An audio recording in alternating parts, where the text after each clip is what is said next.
Hello and welcome to this evening time challenge, blended Scotch whiskey.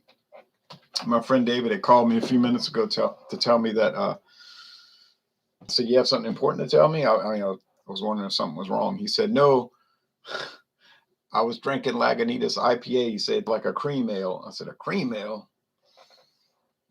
So that was kind of funny. I said, "There, that's one of the more reliable products." He said, "Yeah, I know. It's stuff solid." So I got a kick out of that. Anyway, here is Ballantines blended Scotch whiskey, the company founded in 1827. The Ballantines finest, introduced in 1910. They claim the recipe hasn't changed since then. I was saying, well, why is it 40% alcohol and it used to be 43? Well, it is still 43 in some countries. So they dropped it for the US market. I don't know why. Ronnie, yes, Evening Buster's my favorite. BC's Beer Reviews, old BC's Beer Reviews. Regardless of it, if it's in a bottle or a can, he's going to be reviewing a beer soon enough. Good evening to you. So that's the famous Ballantines, $27.99 at Total Wine and More. Now this one I bought on special. Now this is not the normal price, but I bought this 3 years ago at World of Beverage off of Interstate 85 in Georgia.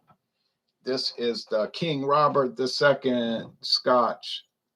Now, there's also a King Robert II Deluxe, but that's a blue label, and you can buy that at airports, as long as you comply with all their authoritarian rules. And there's also King Robert II 12-year age, which I've never seen those. I've seen King Robert II, and that's it.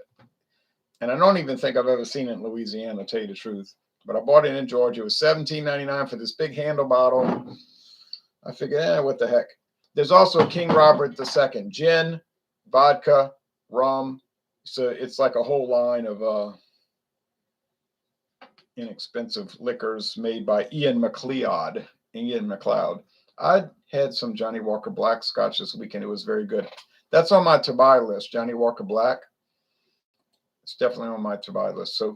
So Ian Macleod Distilleries. It says, here's their write-up. King Robert II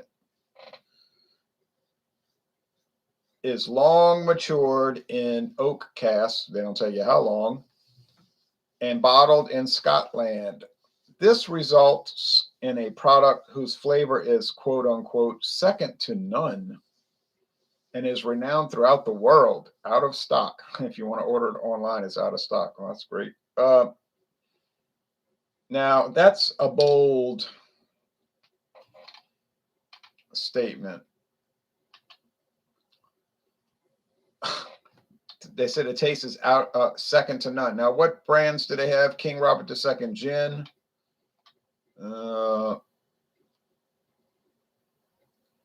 King Robert II rum. King Robert II vodka. King Robert II Scotch. And they make some other blended whiskeys. Black Shield, Clan MacLeod, Dunfife, Glenshire, Hedges and Butler, Isle of Skye, Lang's, Major Guns, Marshall, Maxwell, Pig's Nose, Queen Seal, Scottish Stag. The single malt whiskeys are As We Get It, Chieftains, MacLeod's Sheep Dip, Shieldaig, the Six Isles, Mash Cut.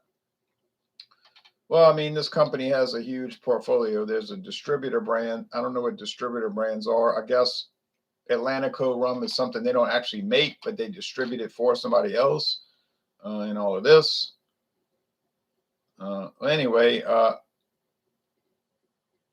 that's Ian Macleod. I put the link below. Ballantines, finest. Well, I'm not going to read the tasting notes. Taste it for myself. They have tasting notes on the Ian Macleod website. I've never tried Johnny Walker Black, but I would like to try it. It's on my to-buy list. I just got so much stuff I need to buy. If one should use the word need, because I don't need to buy any of it, but King Robert II, one of the ancient Scottish kings.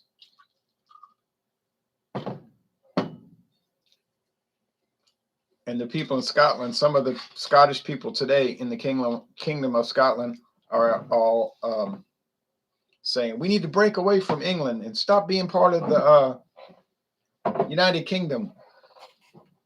We don't want their queen ruling over us or whatever. We don't want their parliament ruling over us. But it's kind of funny. It's ironic in a way because the kings of Scotland are the ones that became the kings of England.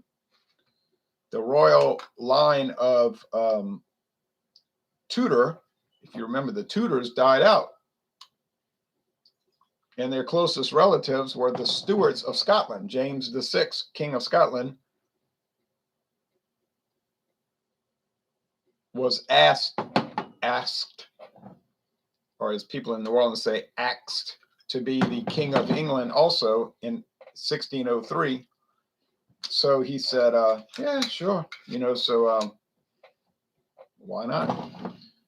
I could be the king of two different countries. So the King of Scotland, James VI, House of Stuart, was invited by the Parliament of England to be the King of England. And he was James I of England. So he was two different numbers. James VI, James of Scotland, and the first of England.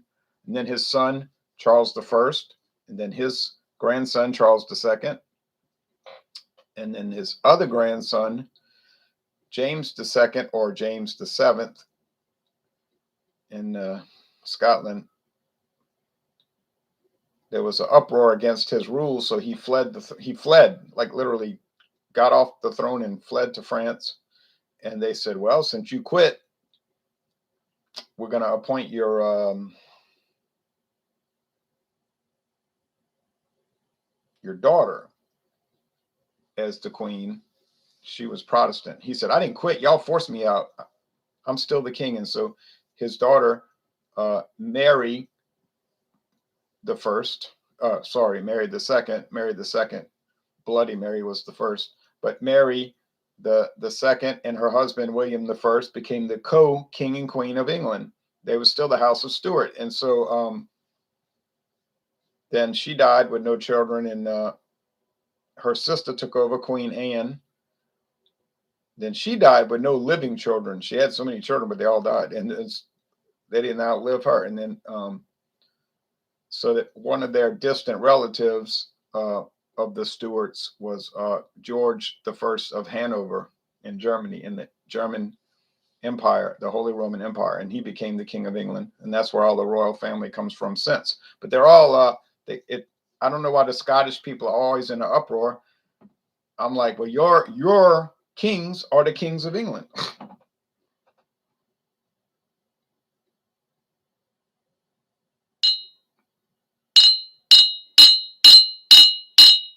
They're both golden.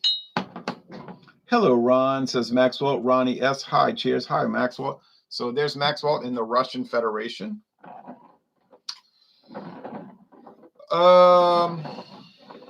King Robert II might be like $23.99 for the bottle. Talking about the big bottle.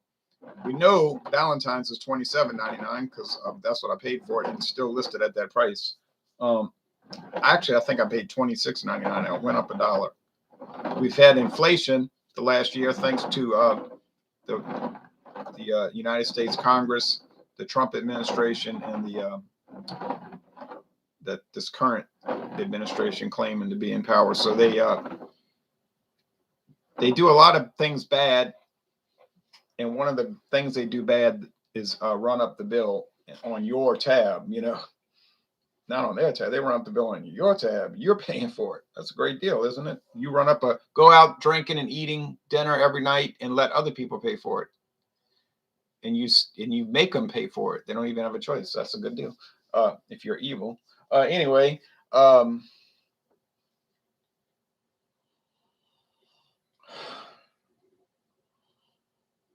but prices have gone up. Actually, prices haven't really gone up. It's just the value of the money has dropped. So they have to compensate by charging more for the same product. That's what inflation is. All right, hold on.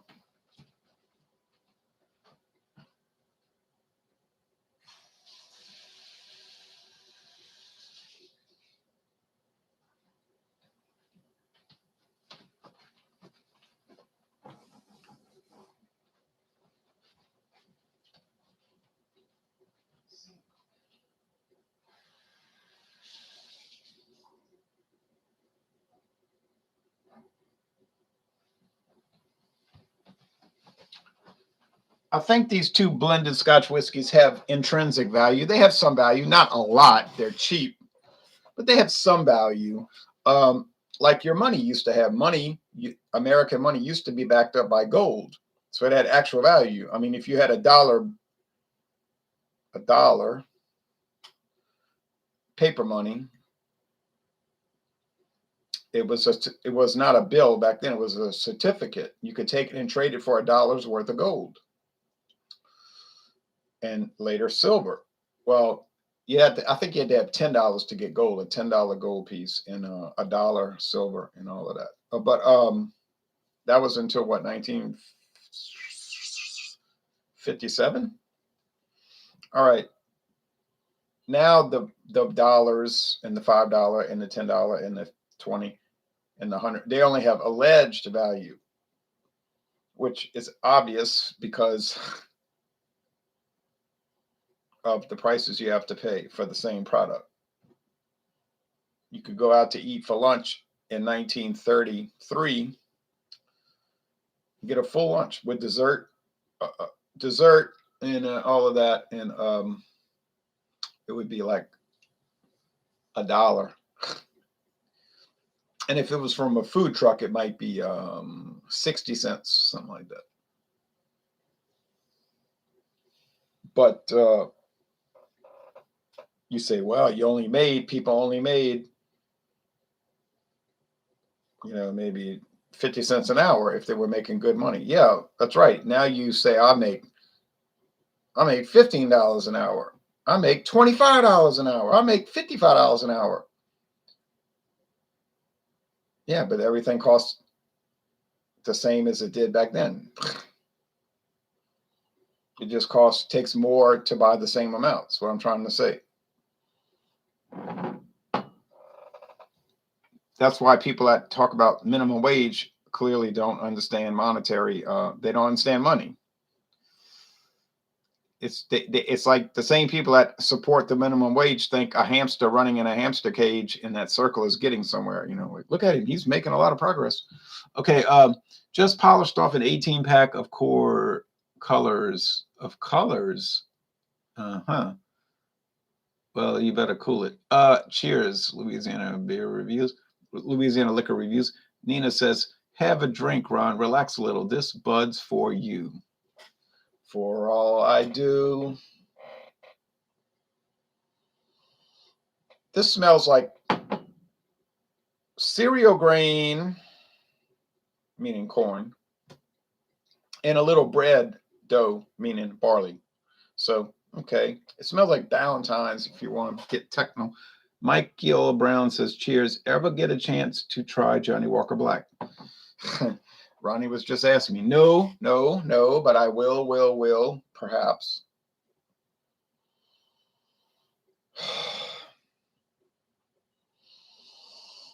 Yeah, this one smells a lot like that one, like sweet sugar, water, corn, and bread crust. But this one has a little more yeasty, like, I don't know, like bread that's baking or something. I don't know. I'm not a liquor expert. I'm not a whiskey expert. I'm not a beer expert. I'm more like a tasting enthusiast.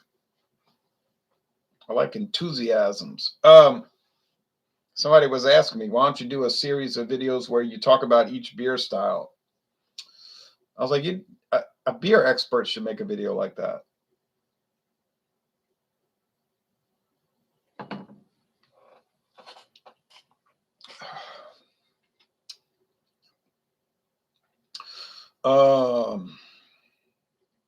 There's a little peat here,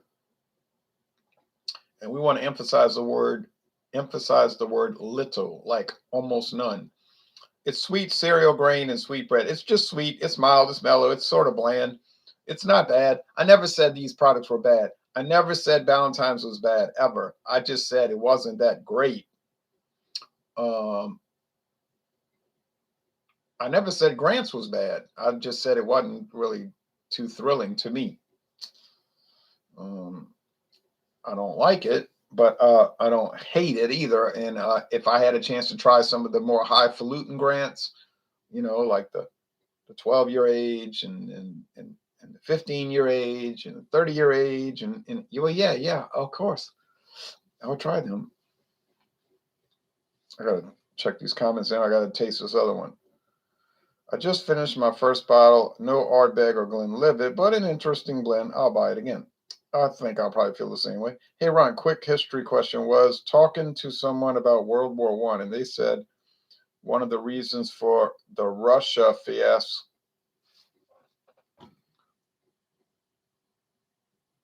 for the Russia-Franco Pact, the Russian-French Pact, was Germany colonization efforts toward Russia in the 19th century. No, I don't believe that's correct. Is this true? Was the relationship between Russia and Germany pre-World War One? No, it was because France wanted to get back at Germany for losing their war in 1871, 71, and they couldn't do it alone. So they talked Russia into joining this alliance, and the Russians wanted to become like the overlord, so to speak, or the protector of all the Slavic people in Eastern Europe, the Bulgarians, the Romanians, the Yugoslavians, which is, those different groups, Slovenia, Croatia, Bosnia Herzegovina, Serbia, and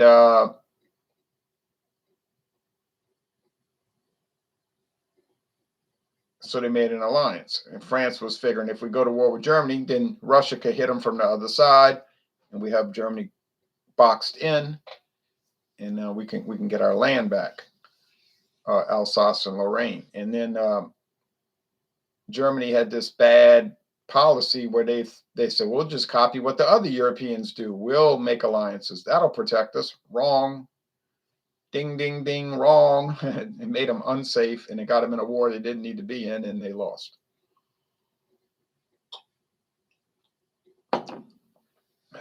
History shows again and again that alliances are a bad idea, and they invariably work against you, as the United States may soon find out with their deranged alliance in Europe. But anyway, all right, enough of that. But yeah, you asked a question. Cheers from Iowa. Been watching your stuff for a while now, says Tyler Walls. Whenever I try something new, I look to see if you've done a review on it. Always entertaining. Oh, thank you.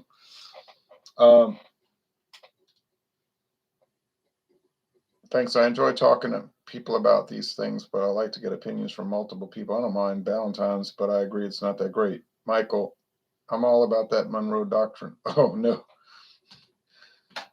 I'm not all about that Monroe Doctrine at all. But the United States under President Monroe did not actually invent the Monroe Doctrine. John Quincy Adams and James Monroe did not invent them. You say, well, who invented the Monroe Doctrine? Oh, well, you know who invented it. The ones that invent everything. The British Empire invented it. But they wanted the U.S. to adopt it because it was better. It was better marketing. So they did adopt it. Okay. I made a video about that. All right. Just like the open door policy in China, the United States under Secretary of State Hayes, right? Theodore Roosevelt. I'm sorry, William McKinley, promoted the open door policy, saying China should have an open door trade with the rest of the world.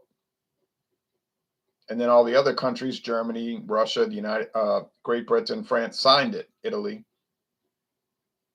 We agree, but it was the British who invented the policy, but they got the U.S. to pretend like they came up with it because it would market better. Because, the British were a big empire, and people say, you're always trying to rule everybody. But the United States was the beacon of freedom. You support the freedom of the people. So if you put it under your brand, it'll be more sellable. And it was, see? Now, you might be saying, that sounds insidious to me.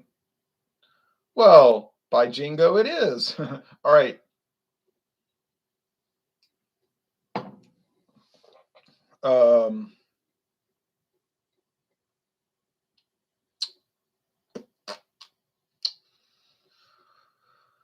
Well, these are very similar one to another.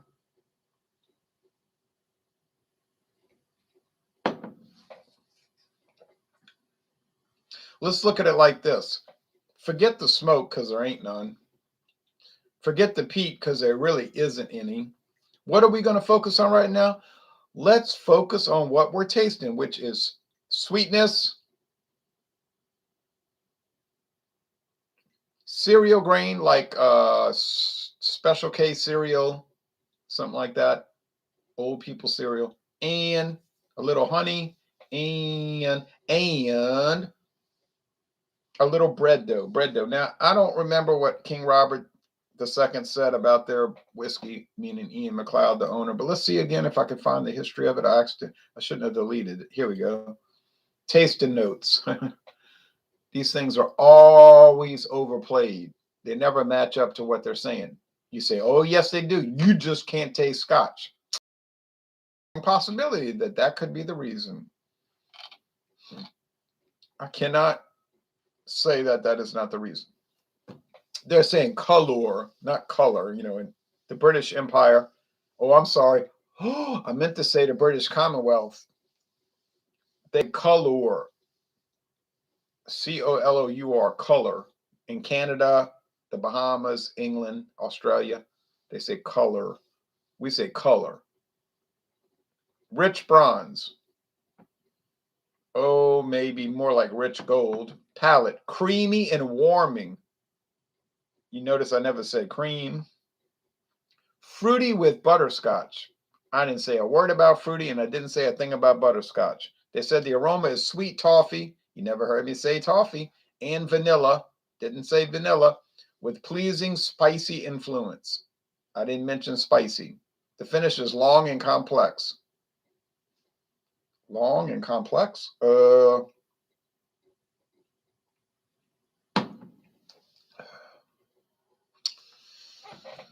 I don't see that. But anyway, like I say, I'm no whiskey expert. Ian Macleod, who I just read, they are experts. They make whiskey, or at least they buy it from people who make it for them. And so I suppose they probably know more about their whiskey than me. But I'm trying to do my best to taste it correctly. Michael Brown said, I'm not all about it in the sense every intervention should be viewed as an attack, but I wish we'd stick to our own business more. I will check out your video. Yeah, well, they don't stick to their own business ever. All right. We are taught in school to use our in Canada. Oh, O-U-R, like color, humor. I heard a rumor. But in the United States, we're told to use O-R. I heard a rumor. That's a pretty color. What a nice flavor. O-R. I went to a shop, S-H-O-P, not a S-H-O-P-P-E. The alphabet ends in Z, not Z. When I went to Canada, I heard that girl say Z. I said, what did I just hear you say? She said, oh, you're from the States. I mean Z. She said it in a flip way. I was looking at her like, I didn't really ask to hear that. But she was good looking, so I was thinking I'd go out with her, even though she says Z. But, anyway, Prince Edward Island, what can you do? Oh, well. Have you ever tried any Toppling Goliath beers? No, we don't get them in Louisiana. They are a brewery in Decorah, Iowa. Pseudo-Sue is probably their most famous. Yeah, I've heard of it. I've seen people post photos about that stuff every day. Well, at least every month.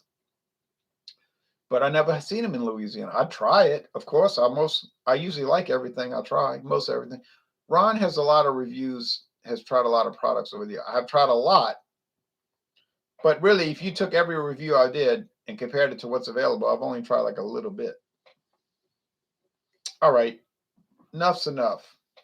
Which one tastes better? Well, actually, they taste about the same. Are they fabulous and great? No. Are they nice and enjoyable to a certain extent? Yes, I think so. You know, Ballantines is the second best-selling Scotch whiskey in the world. You think that's just because of marketing and television commercials and magazine advertisements and the internet? Hmm. I don't know. I got a feeling that tens of millions of people a day are drinking it, and it ain't because of advertising. I think they just drink it because they like it. You know, they don't watch video reviews. They just drink it. And they say, "Let me go get some Valentines."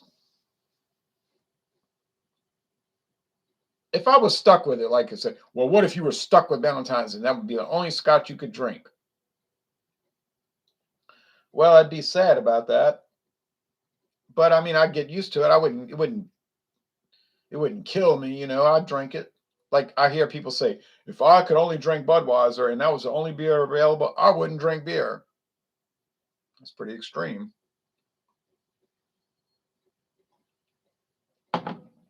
Considering it's pretty nice. Now, if it was camo, one of the camo beers, 14%. No, what are they, 10 or 11%? 12? Yeah, maybe I wouldn't drink beer. Those things are a train wreck. Oh, man. You say you didn't give them a chance. You slung it against the fence. You did not give it. I couldn't give it a chance because I thought I would bomb it. But if I ever saw camo again, would I revisit those? Oh, yeah, I guess I'd revisit them for as much as I could stomach. I'd be sad, but I'd be drunk, so I wouldn't mind. Oh, yeah, you'd be drunk. Okay, well, I'm not a big drinker like that. I'm not into all that. Yeah, it's party time, baby. We're going to drink beer. You know, I'm just not. Necessarily. I'm not necessarily criticizing that lifestyle, although I'm not necessarily not criticizing it. I drank 2 Naturdays when I got home from work. I'll be so glad when that 30 pack is gone. I don't hate it, but I never say to myself, "Oh wow, I want to drink some beer with lemonade and strawberry flavoring." No, I don't say that. But I went over there and they didn't have any natural ice, so nowadays is fine. If you want flavored beer, it's fine. I mean, you could drink it every day. Low calories, low sweetness, low ABV. Yeah, it's fine. I wouldn't drink it, but would you say the French historically have been our closest allies? No, it's the British.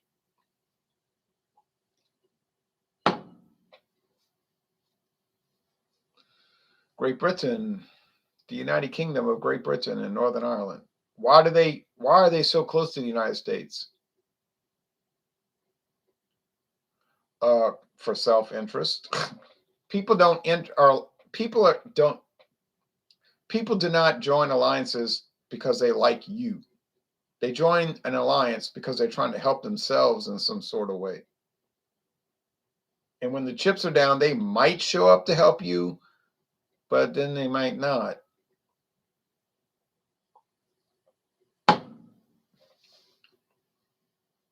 Um, I think this is the Ballantines. It's about the same though. It's like a tie. So I would say buy, if you ever see Ballantines or King Robert II and you're trying to decide which one to buy, don't worry about the flavor because it's pretty comparable, about the same thing. Just go with the price. You say, what if it's $1 cheaper? Just get whatever is $1 cheaper. You say, what if it's 75 cents cheaper? Well, just get whatever 75 cents cheaper. You say, well, don't get angry, don't get upset. But what if it's 50 cents cheaper? Well, just get whatever one is 50 cents cheaper. Now you say, well, I'm not trying to be a jerk and I'm not trying to be disrespectful, but what if it's only 25 cents cheaper?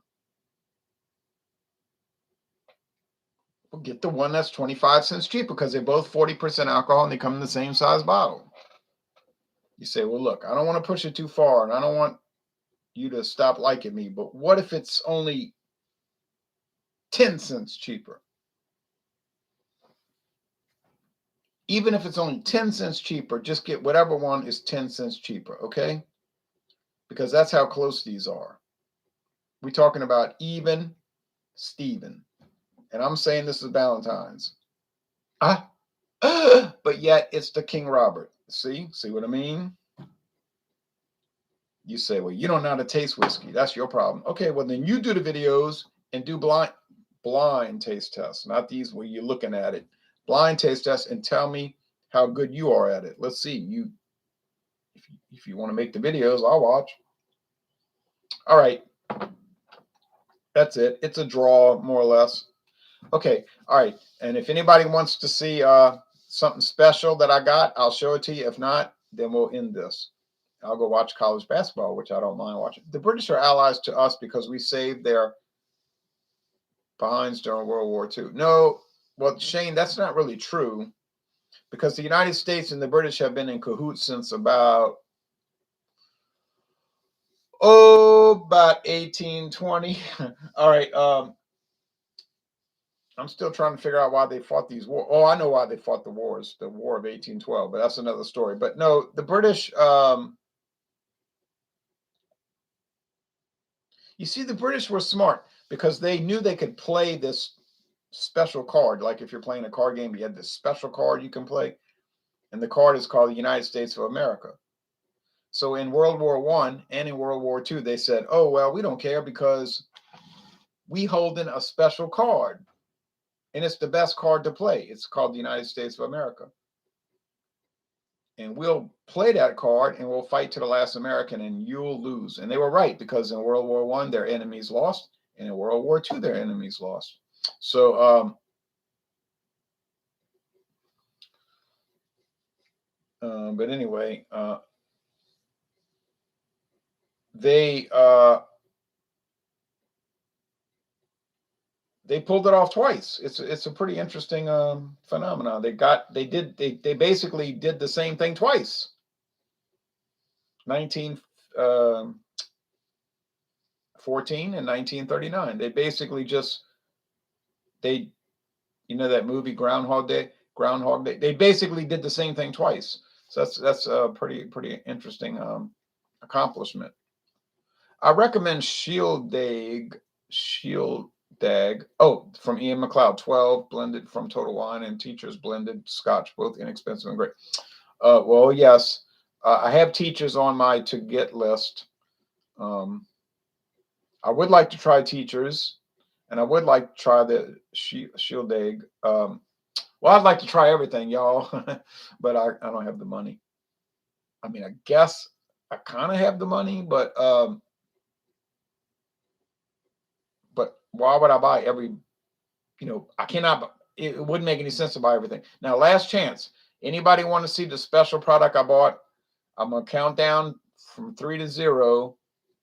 So I'm gonna say. Oh,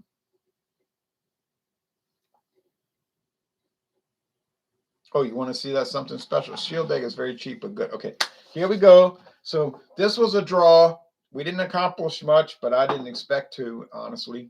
But so is Ballantines worth buying? Oh, well, yeah, I think it's worth buying for $27.99. Look at this big bottle you get. I'll be reluctant to go above that. King Robert II. Is it worth buying?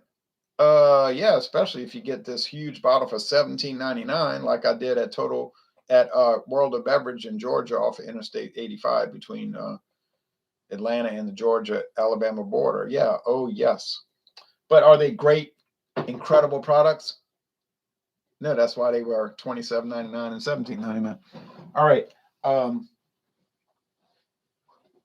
So you could make the argument that King Robert II won today. Okay, it won because it is cheaper and it was just as good. So, okay, it won. It won. Not that it tastes any better, but the price.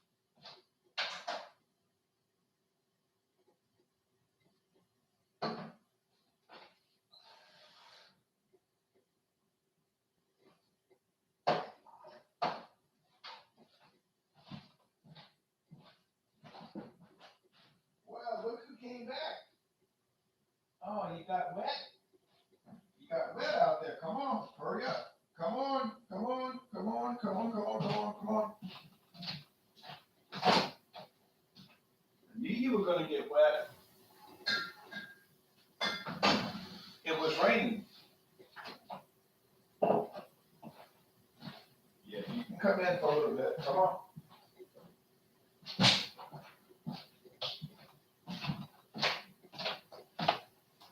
Sorry about that. We had a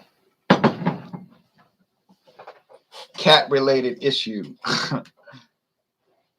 Come on in here and show the people. All right.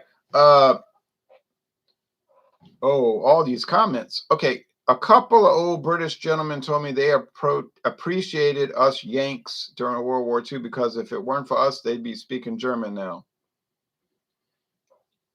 Oh, well, German is a nice language and they could eat all that good German food. And just think, they'd be drinking German beer and that's no downside. They could say, they'd say Guten Tag instead of good morning and eat all that German bread and Wiener Schnitzel and all. All right. Well, that's sort of I'm allergic to cats, unfortunately. No, that the United States, by the time the U.S. got into the war, there was no chance, and I mean no chance that Germany was going to take over Great Britain. In fact, the chance that Germany would take over Great Britain had ended by October 1940, and it wasn't a great chance that it was going to happen to start with. Here's the product.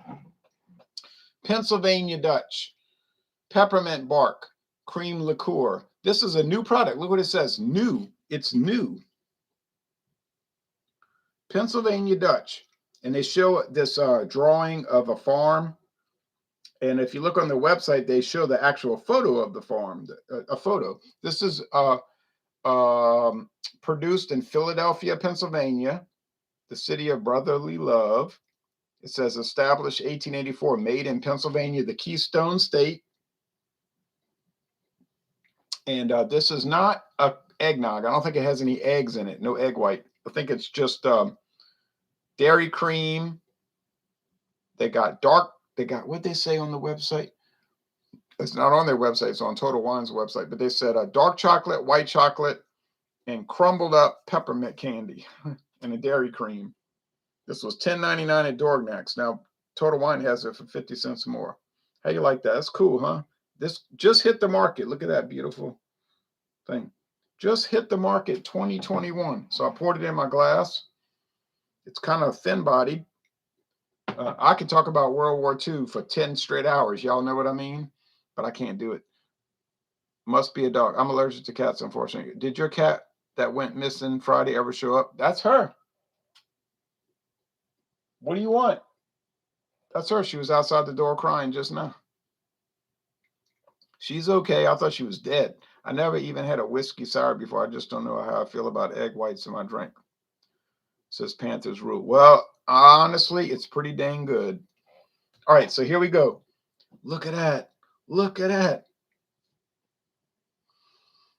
Let's see. What does it smell like? Smells like Starlight mints, peppermint, a little cream. Taste. Cheers. I got to go get that cinnamon and put it in.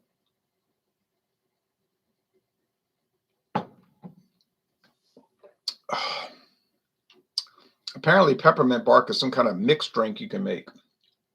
Well, that's good. That's a breath mint. Aren't the English and German languages closely related? Yes, they are. What's the best whiskey in English and Dutch? Even closer, English and Dutch. What's the best whiskey for a whiskey sour? I don't know. I don't know anything about cocktails, y'all. Don't ask me. I don't know anything. Peppermint schnapps is a fun drink this time of year. I bet it is. I've never had it. All right. So, well, I did have it. I had the 99 peppermint. Excuse me? I told you not to jump on there.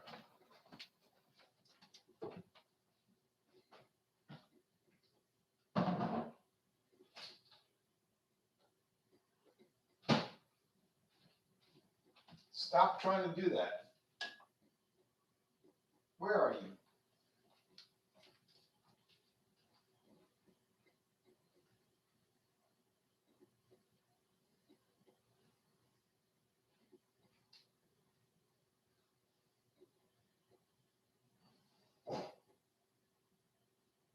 Come on. You're not required. You are not required to destroy stuff.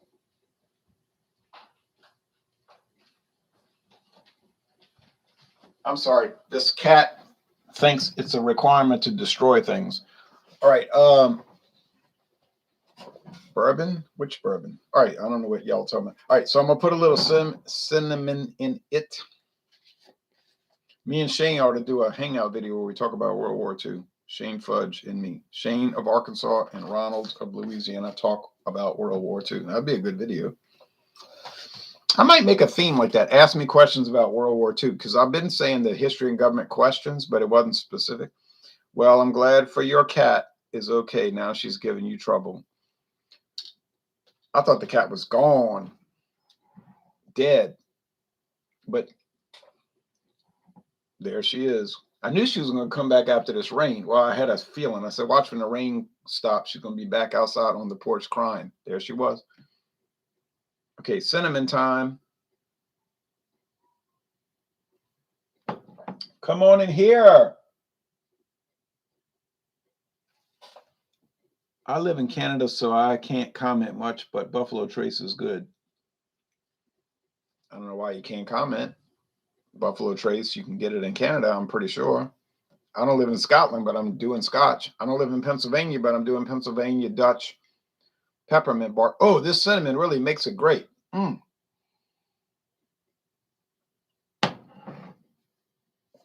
Oh, man. I'll tell y'all what. If you see Pennsylvania Dutch peppermint bark, cream liqueur with that Pennsylvania dairy cream, ooh, you best to go buy it. Now, what do they use? Is it rum? Is it brandy? Is it blended whiskey? I don't know. I know the regular Pennsylvania Dutch is a combination of rum, brandy, and blended whiskey with the dairy cream and the eggs. Well,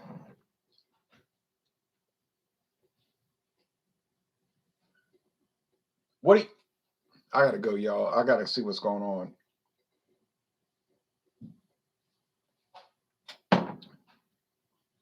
All right, this is awesome. An awesome drink. All right, last comments. Buffalo Trace is fantastic. The Buffalo Trace cream is good too. Ah, yeah, the bourbon cream. I'll try, brother. We want to see her. I can't get her to come in this room. Come here. Come here. She's scared to come in here because they have this space heater, and when it runs, it makes that humming sound. The fan. She's terrified of that. I don't know why. It's just like a low hum.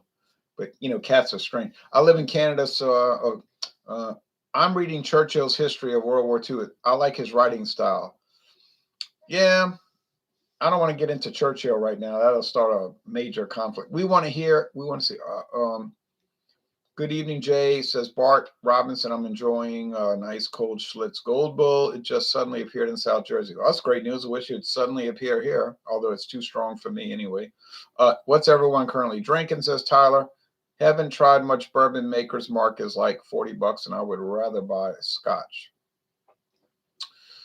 Wait till tomorrow morning at dawn, y'all. I'm going to have a beatdown. I have a Scotch whiskey that's going to destroy Ballantine, but it's not a fair. It's an unfair matchup. It's really smooth. I'd be inclined to believe Scotch or blended whiskey. I love Glenfarclas. $15. Tam Goo 12, but it's not as good. Drinking a PBR draft. Ooh, currently drinking a Hams. Cotton Eye Joe says Scruffy's a janitor. Says drinking a PBR draft. I love PBR and draft. Me too.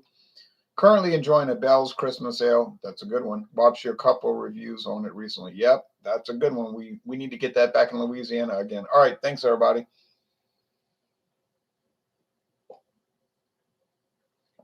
Oh man, this is a stone cold winner. A stone cold winner. Pennsylvania Dutch peppermint schnapps. First video treatment for this product in the world. All the way from Philadelphia, Pennsylvania to the New Orleans, Louisiana area. And I got it. It was $10.99 and it is great. Woo! Woo! Yeah. All right. Cool it. Cool it. Cool it. All right. I'm okay. I'm all right. Well, y'all take care now. I'll be back tomorrow morning at dawn with a Scotch showdown, but it's really going to be a beat down because punks jump up to get beat down.